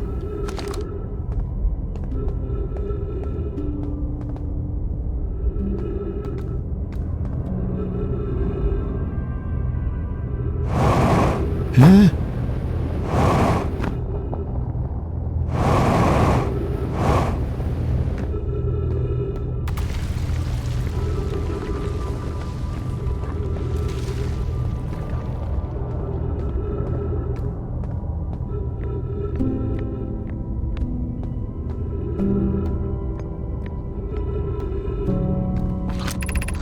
Given concerns about our settlement's stability, where should we construct a new, less temporary shelter?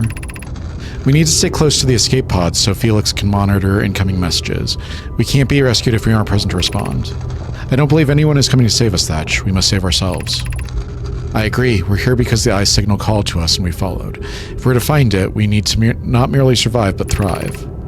This is a wise point, Bloom, and eloquently made. If moving to the northern glacier will keep us safer, then that is what we should do.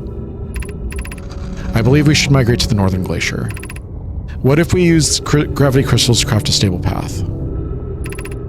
Building beneath the crust again would shelter us from the volcanic moon's eruptions. Are there any gravity crystals here? There are.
I was falling.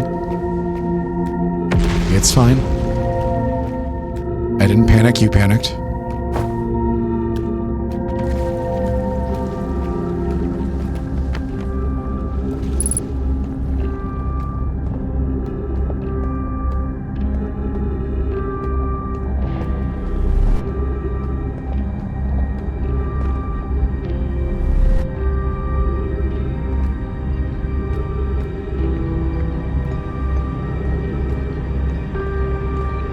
Up, I don't want to go up.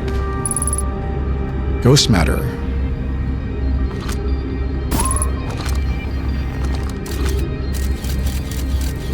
Ghost matter where?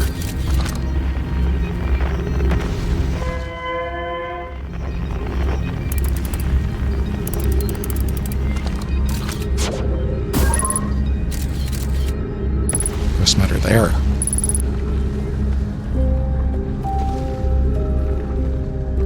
Can't go that way.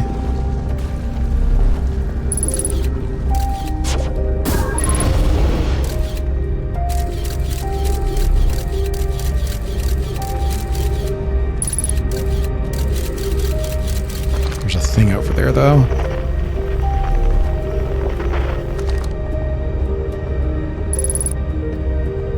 Yeah, I know about the ghost matter.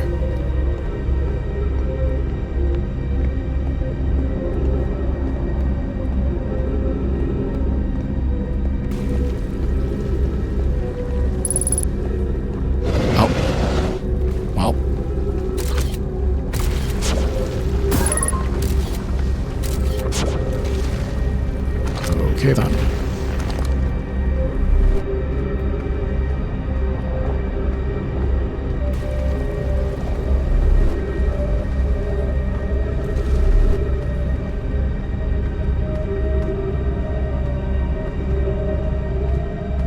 Doesn't do anything. Doesn't do anything either. Yeah, okay. You can walk on these walls. Let me out. Let me out. Let me out. School district. Meltwater district. Ice Shrine district. Black Hole Forge district. I want to go up. I think I want to go up.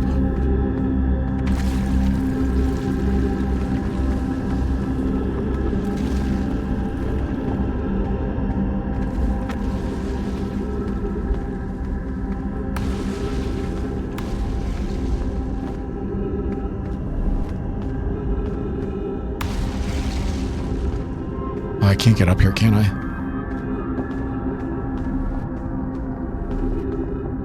I need a tree. There's Where's my trees?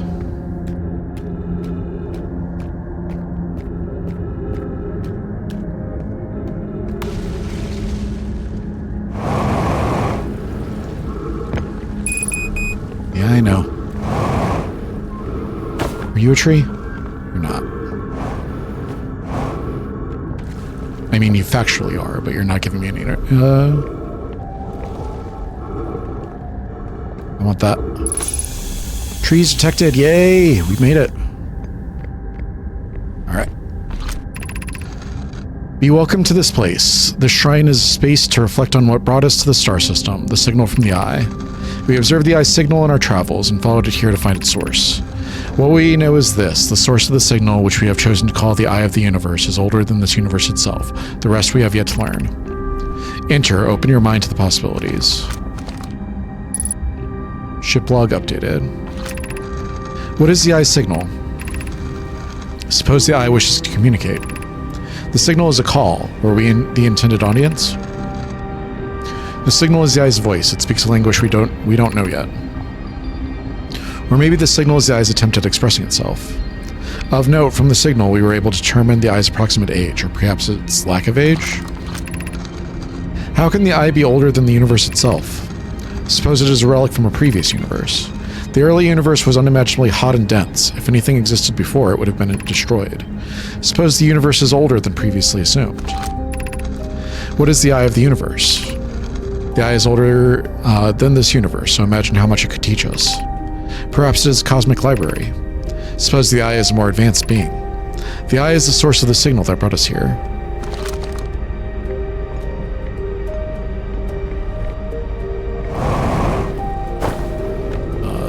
I don't want to go up.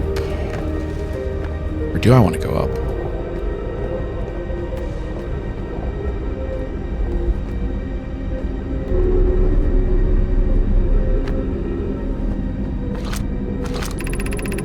I no longer believe, as I did as a child on the Ember Twin, that the Eye of the Universe, the source of the signal, wishes to harm us, but it may not want to be found either.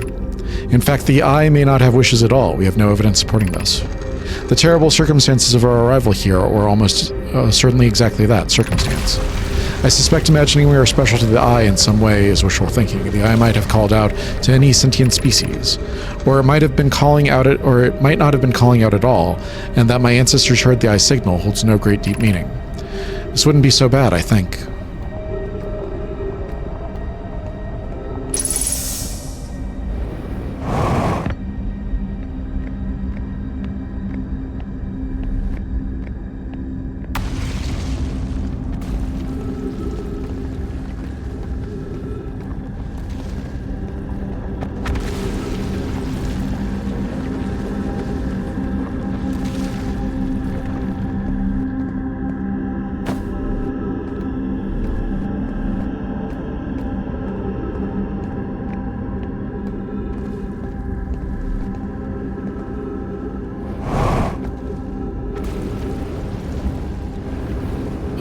Please don't be trapped. Okay, thank you.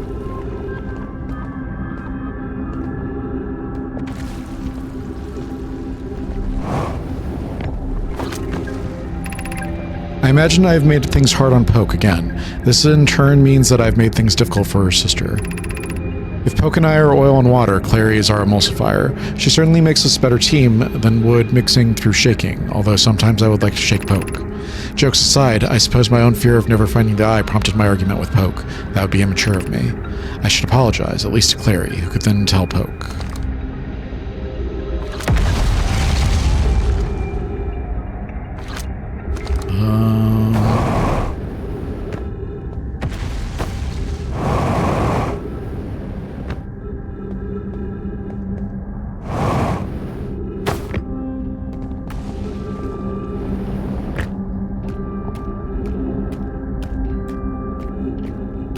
Go down a floor.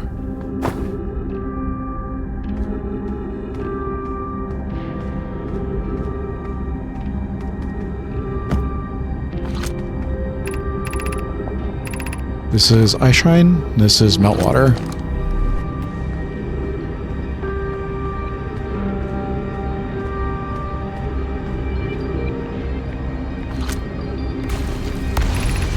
Black hole forge controls.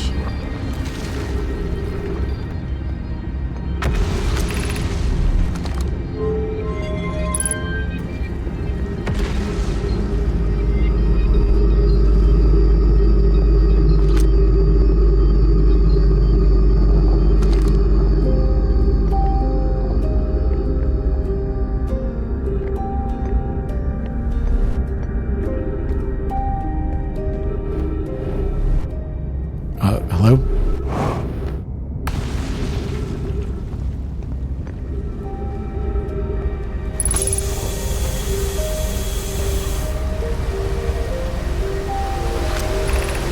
The Astron project requires a powerful, highly advanced warp core. How should we obtain it?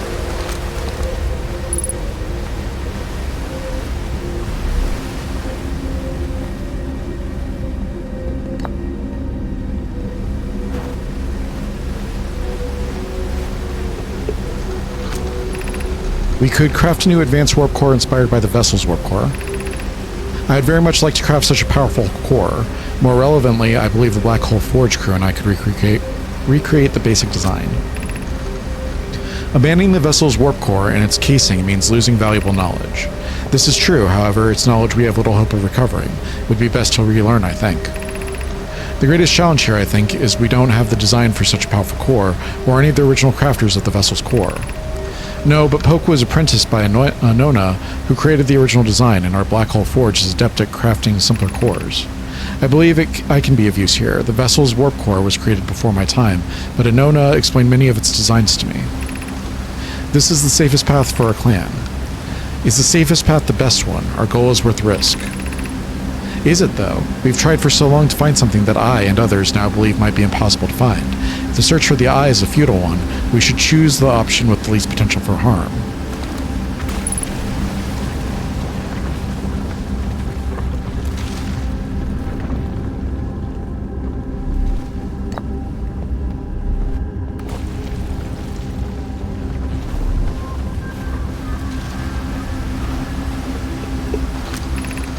We could retrieve the warp core from the vessel.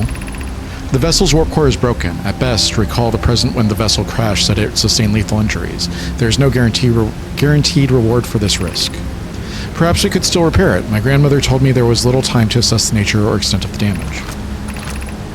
Even if it no longer functions, the old core could be a valuable blueprint, provided we're able to transport it back here. This would require a return to Dark Bramble. Plume, my father, said many good Nomai perished there. The meteor, Collius, and his old mentor once discovered and studied an anglerfish fossil on Ember Twin. Using that knowledge, we could avoid the anglerfish entirely. I remember that anglerfish fossil. We used to play in the fossil fish cave when we were children. What Mallory and I learned from that fossil would theoretically help us evade the anglerfish, but our hypothesis was never tested on a live specimen.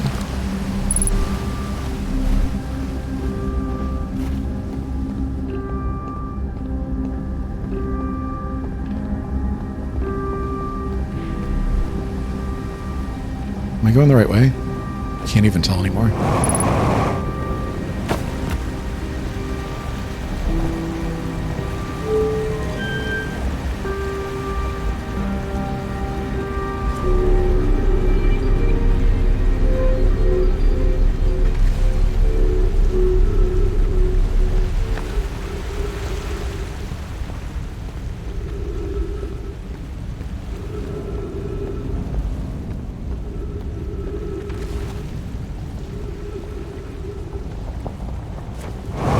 We go.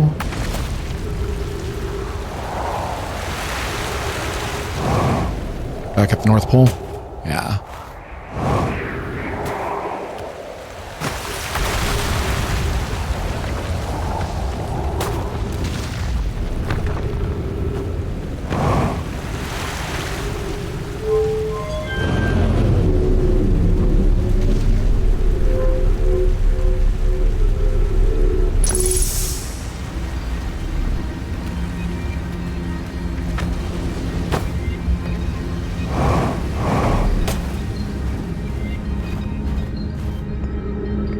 How do I get up there?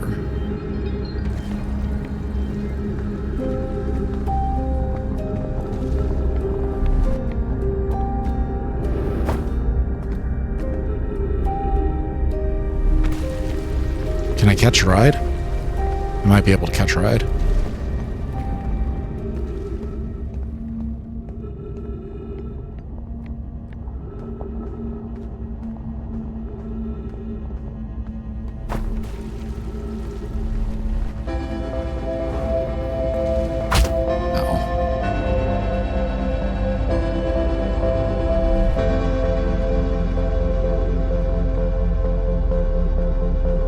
Maybe I don't want to catch a ride. Maybe I want to ride it down.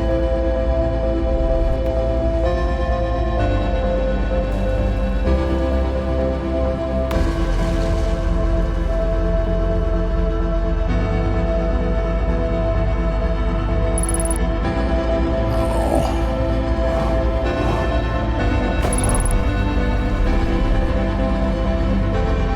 You're riding here?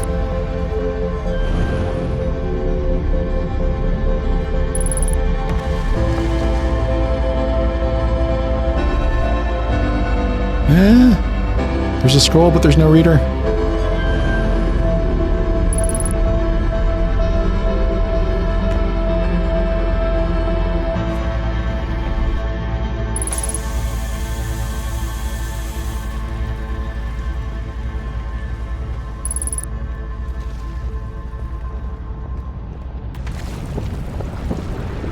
There's another scroll up there. There's so much to read. Ah!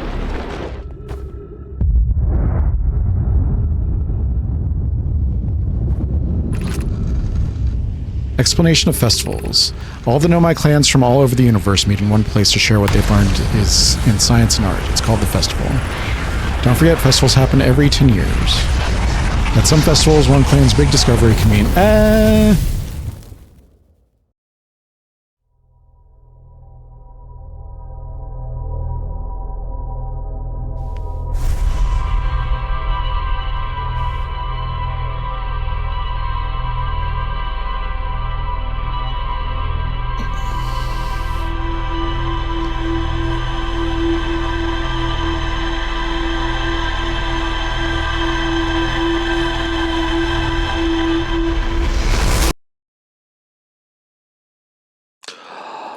All right. So that was the first video. I'm going to cut the recording there.